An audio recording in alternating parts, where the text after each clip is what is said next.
Hello and welcome to Circle Time, the Early Years podcast. Now, my guest this week has worked in the safeguarding and child protection arena for around 30 years, which has led to them working directly with children and developing services for young children and their families through the delivery of Sure Start Children's Centres and early intervention services. They're the author of Developing Child-Centred Practice for Safeguarding and Child Protection, Strategies for Every Early Years Setting, published by Routledge as part of their Little Minds Matter series in February 2023. She's a regular writer and contributor for Nursery World magazine, co-founder of the Early Years Hub and founder of the Early Years Hub Safeguarding Hub, the amazing online resource and learning community for designated safeguarding leads. Welcome to Circle Time, Rachel Buckler. Well, thank you very much, Glenn. It's an absolute pleasure to be with you today. That's a long list, isn't it? It was. You've done a lot, haven't you?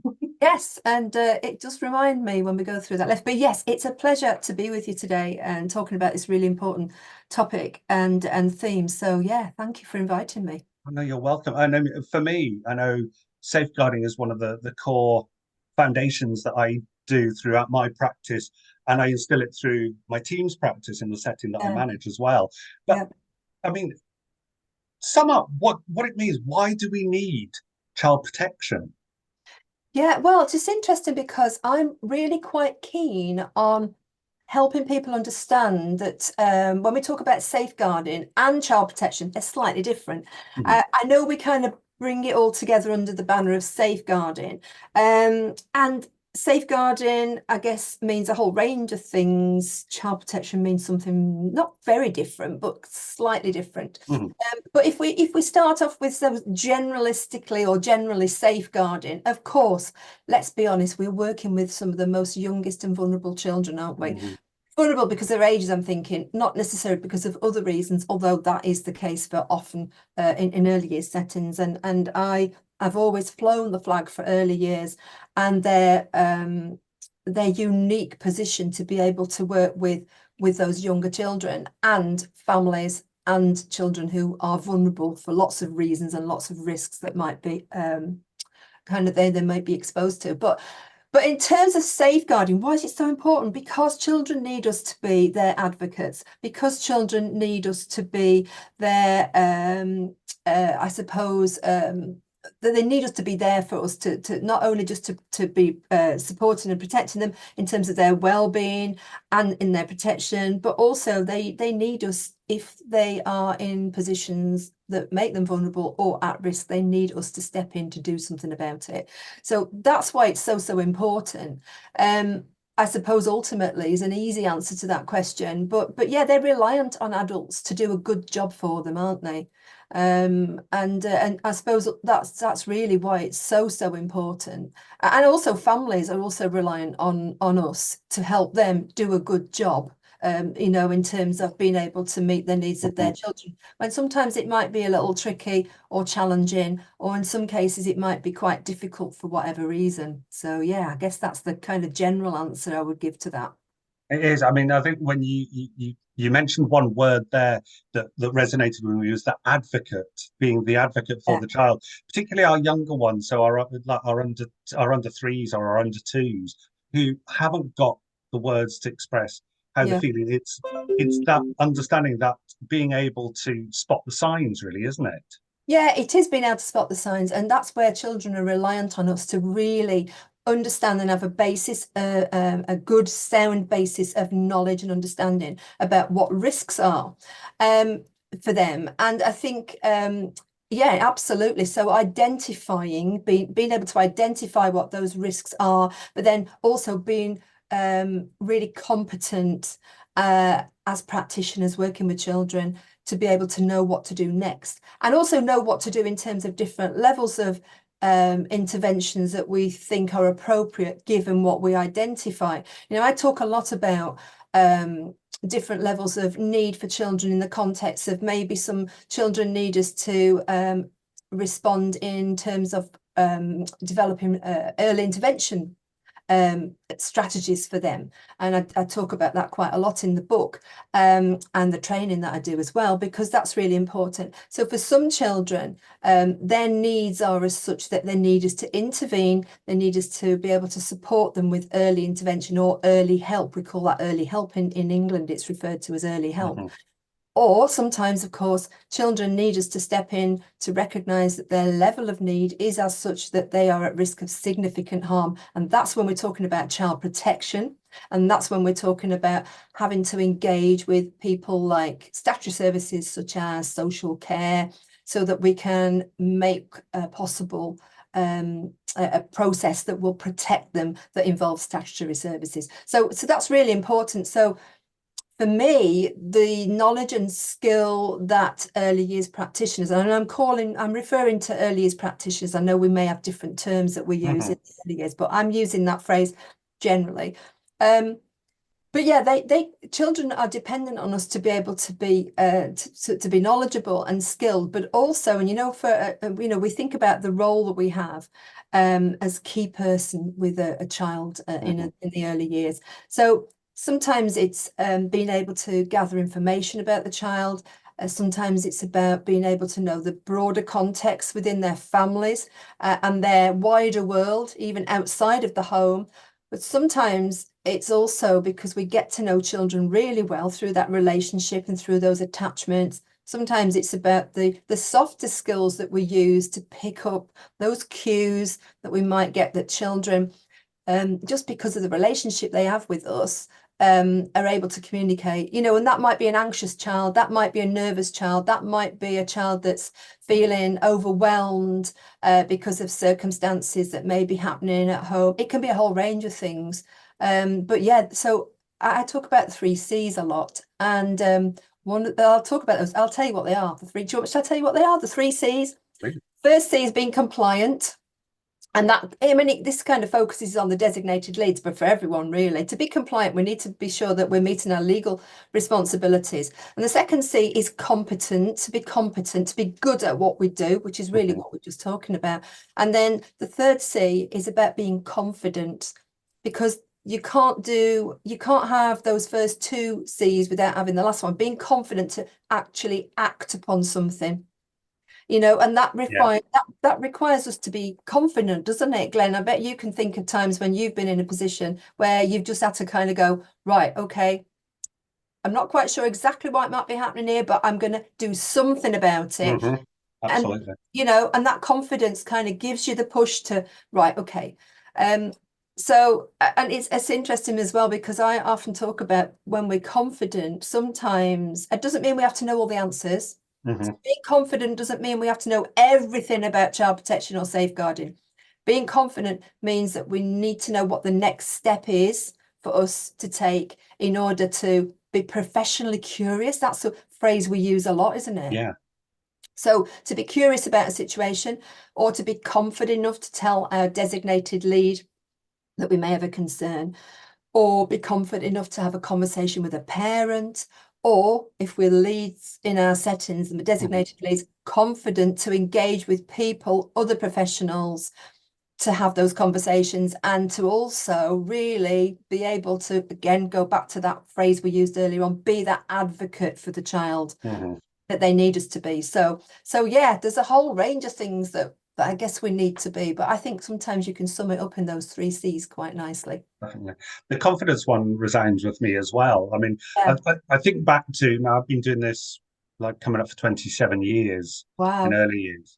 And I think if I think back to me now, where I'm quite dobby when I need to be, but back then, like when I first started, when I was fresh out of college and full of theory, but little practice. Yes. But would I have been able to do that? I don't think I would have done. Yeah. And I think it was down to the other people around me to give me that confidence as well. And I think that's where I think having the specific training comes in as well. Do you think that really specific focused in training on child protection and safeguarding is really important? Is it crucial? Oh, absolutely. Crucial. I can't begin to say how important that is.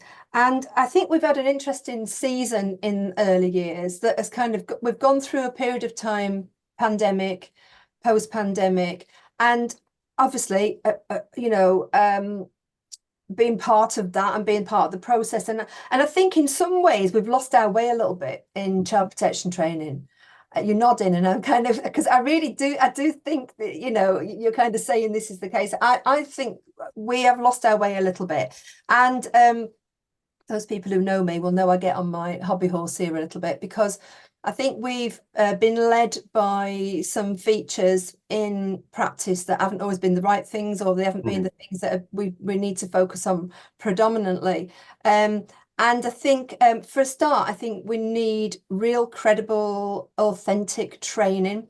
We need to be helped and supported by people who have kind of, like you said, had the experience, been there, done it, built their confidence sometimes. And I relate to myself here.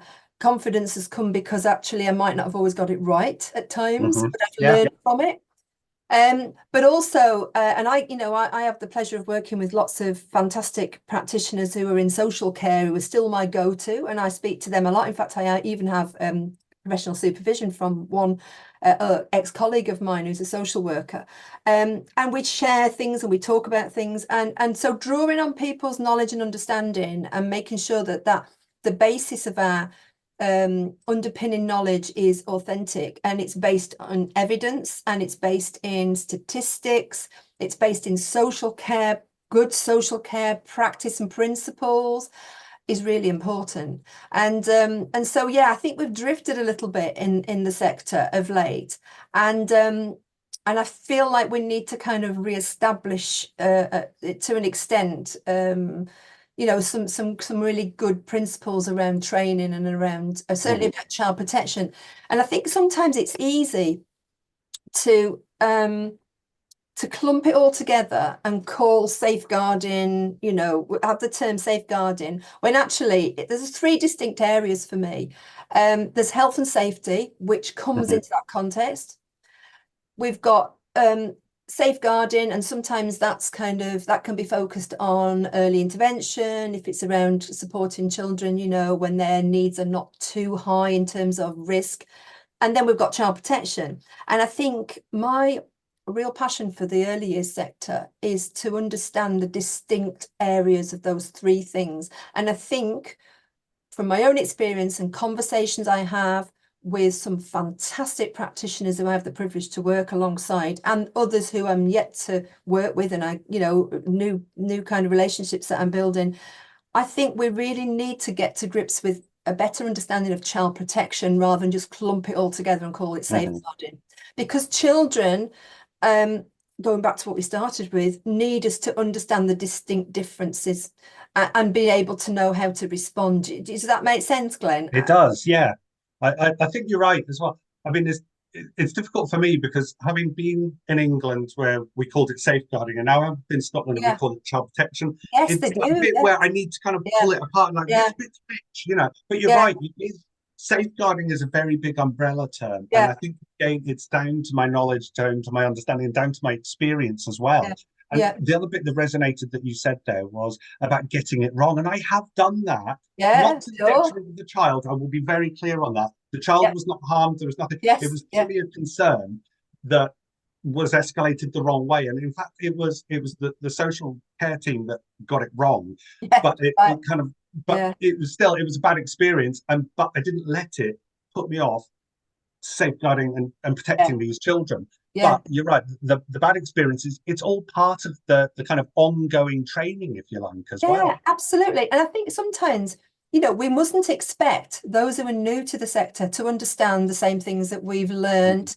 Those of us who, and I'm calling it myself here, I'm very, very old now, and I've been doing it for a long time. But I think, and that's what you're saying, actually, as you've learned, you've been alongside people who can help you and support you. And I think it's so important to draw on the experience of others and have, and have those mentors and have those people around you who can encourage you. And you used an example of when you said, you clearly none of us know everything at one time, and we're growing our experience and our knowledge. And I remember starting working in children's services, well, actually it was called social services then in England, and I was working in social daycare, and I remember thinking, oh my goodness, what if I get it wrong? What if I, because all these children were on, we called it a child protection register. They call it that in Scotland, don't they, still, a child protection register? Yeah. But the terminology's changed in England. It's now called a child protection plan.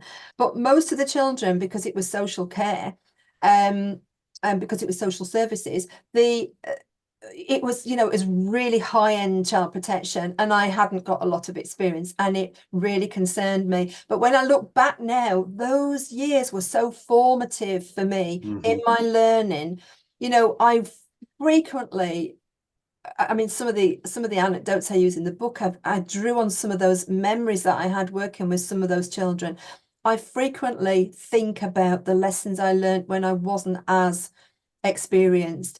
And when I translate that now into working with, I was doing some training just last week or a few weeks ago, and we were talking about Victoria Climbié, as most of people who are listening will probably recognize, or they'll know the name. And I mentioned Victoria Climbié, and there was a number of people there, younger staff, people who were working in, it was a family assessment centre actually, never heard of Victoria Climbié, and you forget, don't you?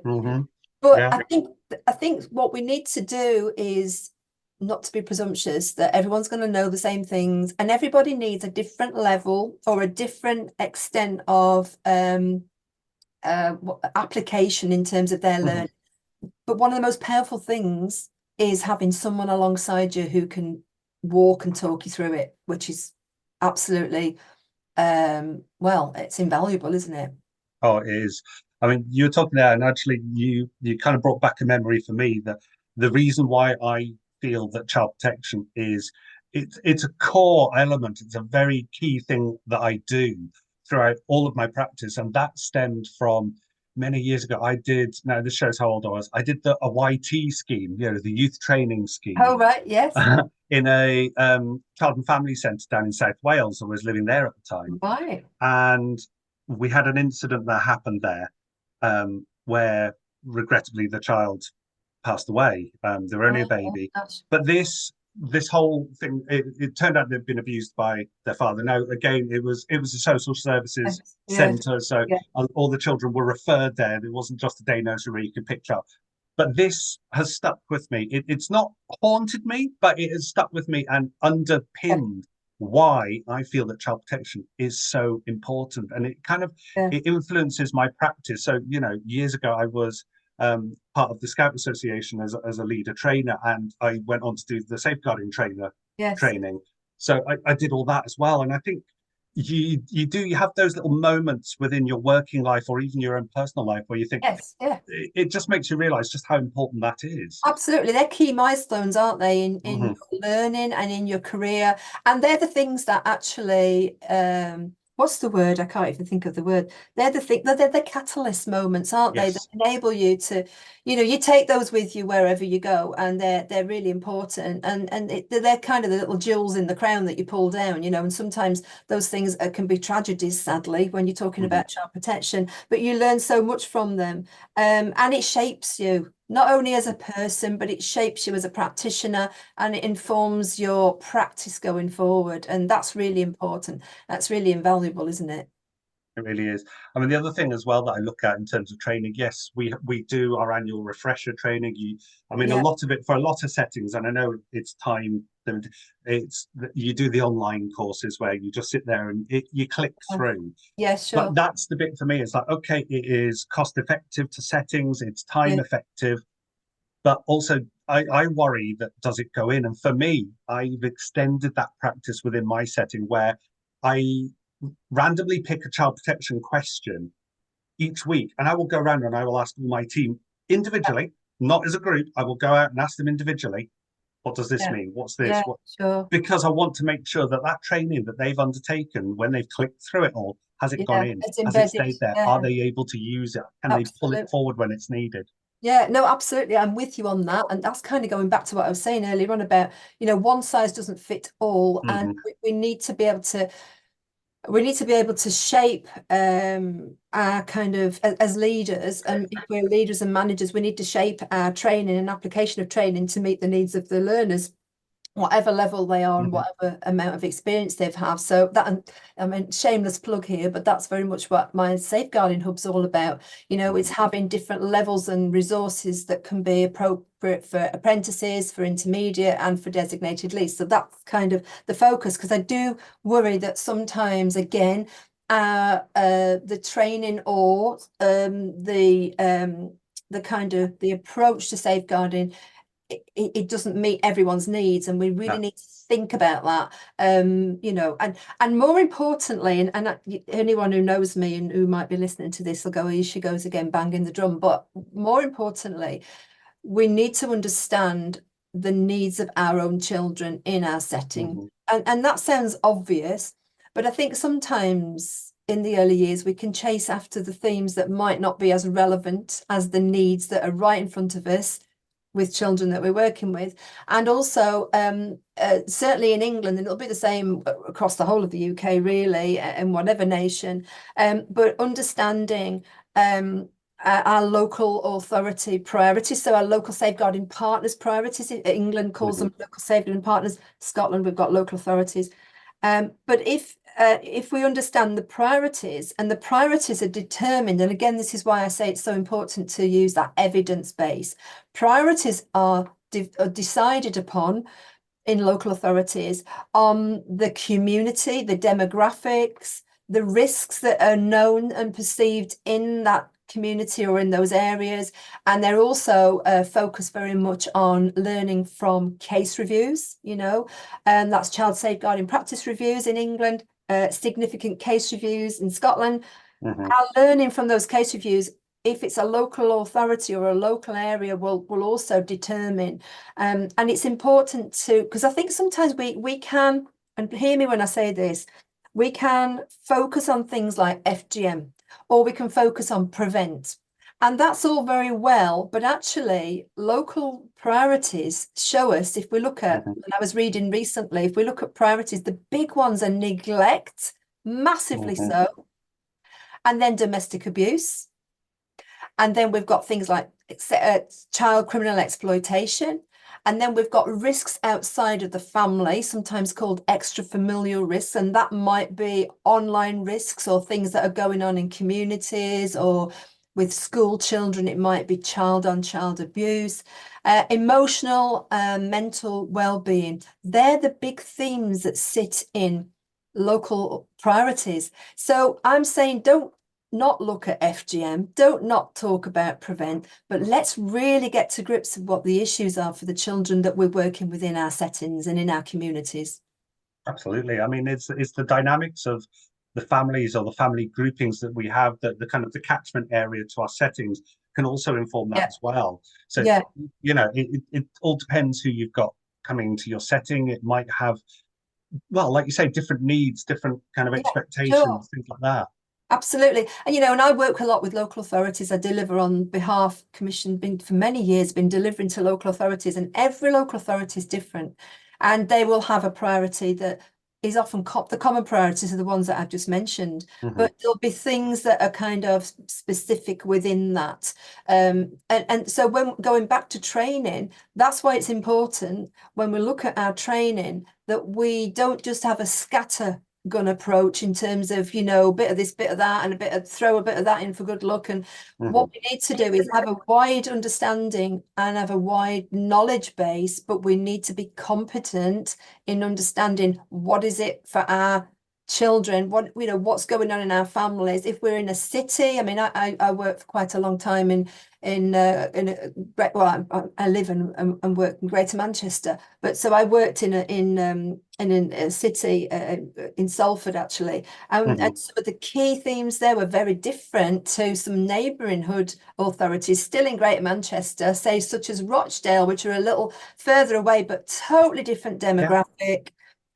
And I suppose ultimately, you were talking about online training, and there is an element of that kind of, I go back to what I said before, one size doesn't fit all. We need to be really more tuned into what's going on in our children's lives, understanding the lived experience of children and families and the communities that we're working in, you know, which can be so different. So different, which is why I've got quite a bit of a thing about Ofsted inspections, because sometimes inspectors, when they go and inspect in an early years setting, don't get that element either, and that can be quite a problem. I know that's definitely a thing. I mean, having gone through an Ofsted inspection, which I mean, I have to say, to be fair to them, actually, the inspection we had was lovely. Yeah. It was unexpected. They just literally pitched up at the door. We didn't get the phone call the day before. I literally had to go barreling in quick because the manager was on a day off. I was on a day off. And the nursery director wasn't due in till 9:30, and I was the nearest senior, so I ended up coming in. Ended up holding the fort. Yeah. But it's that bit where somebody's coming in and they don't necessarily know you. They don't know your setting. They don't know your families. Where exactly like we were talking about the key worker approach, and that is vital because each key worker understands their group of children. I mean, I'm a setting manager, but I'm not a key worker, but I understand my children. Yes. I've got 60 odd children on my roll, and I can tell you about all of them. And it's that bit where we get to know them. So like you say, it's not that one size fits all. Like one person coming in doesn't necessarily know them, and that's up to us again. We're going back to advocacy again, is to speak up for them. Yeah, absolutely. And the relationship, which gives so many other dimensions to knowledge about a child and a family than just even if you just read it on a paper, So it's multifaceted, isn't it? There's a word. But yeah, it is. It goes beyond that. But yeah, so I think sometimes it does concern me that we can chase after what Ofsted want. In fact, that's an understatement. It causes me great concern. I've worked in lots of different contexts with Ofsted, not just early years, in children's centres, in local authorities, in schools for a while when I was part of a senior leadership team in a school. So looking at the whole context of it, it does concern me that I think we just chase after what we think they want and what we think they want to hear from us. And really, it's about bringing it back to those families. I remember someone once saying to me they were really worried because they were asked, with childminder actually, they were asked a question about something that they knew very little about, and she thought that wouldn't be very good. It would look like it's a weakness. And it was a training situation in a local authority I was working with. And I said to her, let's talk about your priorities in your local authority, of which she knew all of them and really knew them well, and her children, of which she knew really well. And I said, isn't it more important that you were able to say, I don't know about that particular topic, but I do know about this, and this, and I know about my children. And as we started to unpick that, you could see she felt a little bit easier. But I think sometimes we focus too much on what we think we don't know rather than build on what we do.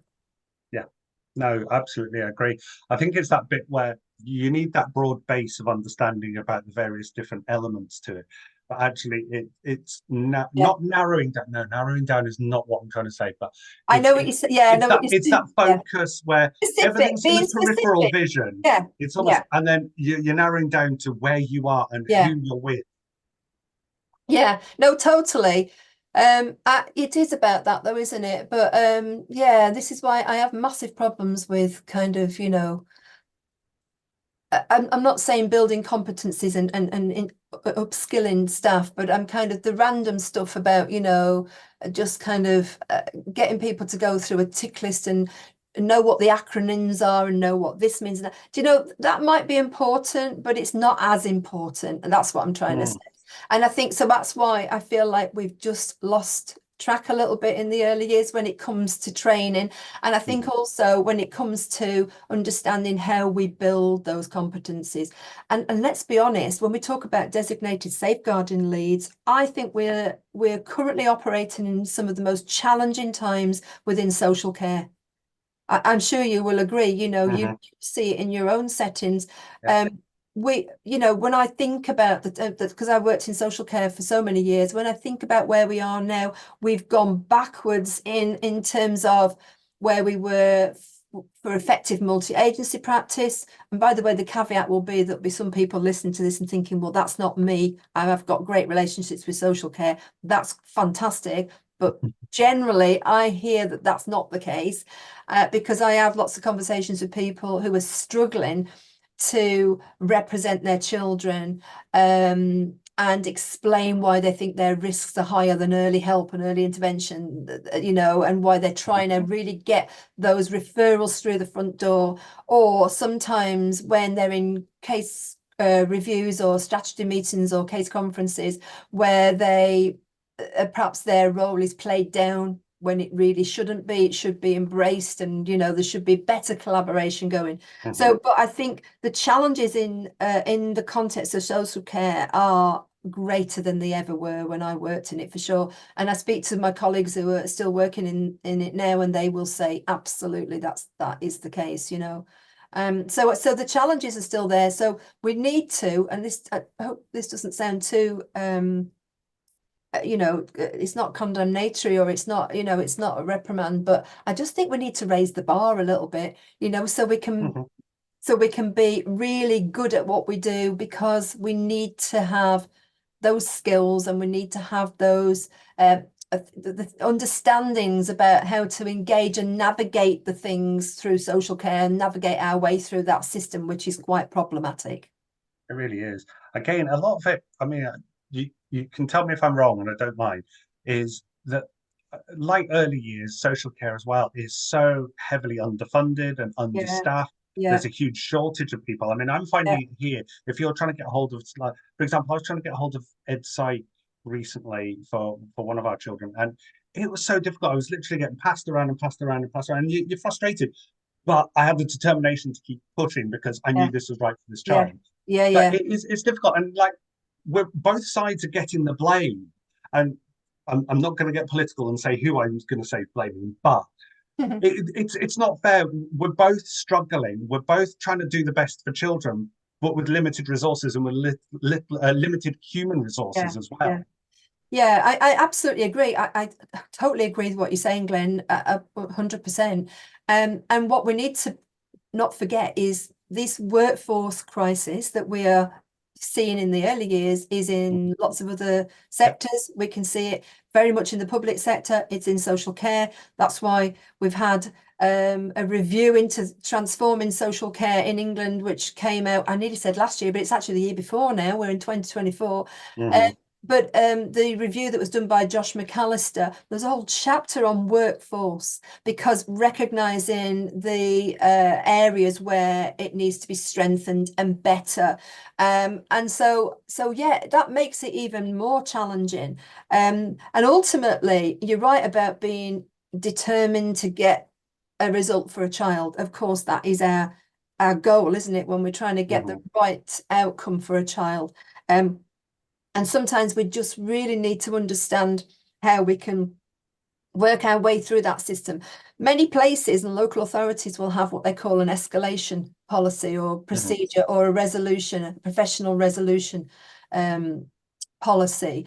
And I find that still a lot of people don't know about that. And I was supporting someone recently, and it's different to a complaints procedure. It's not that we're complaining about something. It's actually a policy which has been created that is there to help us get that right outcome for the child and work together to make it possible. It's something the local authorities provided.